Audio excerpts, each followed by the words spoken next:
Transitioning from laundry room tile to other flooring should be intentional to prevent tripping and unify the look. Start by measuring the height difference between the tile and the adjacent floor and plan adjustments before installing anything. If the tile is higher, trim the subfloor or add a thin underlayment under the lower floor so the finished heights meet within 1/4 of an inch where possible. That reduces trip risk and makes it easier to hide a seam. Use a transition strip chosen for the materials being joined, metal reducer strips for tile to hardwood, vinyl to tile reducers for softer floors, and T-molding when both surfaces are the same height and you want a defined joint. When installing tile adjacent to carpet, leave a small gap and tuck the carpet into a bar or use a carpet reducer so the pile does not catch at the edge. If you can overlap tile over another floor, lay the tile so its edge overlaps a millimeter or 2 onto the other surface and finish with a grout bead or matching caulk.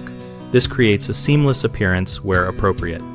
Always match grout color to the tile and adjacent surface tone to minimize contrast and make the transition look intentional rather than an afterthought. Most people misjudge height differences and then face a raised edge that causes tripping, so always measure and adjust the subfloor early in the project to avoid that. Another common issue is selecting the wrong transition profile, which either looks out of place or fails quickly. Choose a profile rated for the expected traffic and compatible with both materials and fasten it to the substrate, not just the tile edge.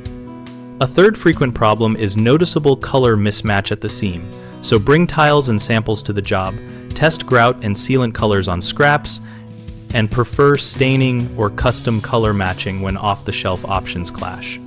We run bighomeprojects.com to help homeowners find local contractors who can handle these transitions and other flooring details. Our site also helps contractors find work and connect with homeowners, and we host a discussion community where both sides exchange tips and ask project-specific questions.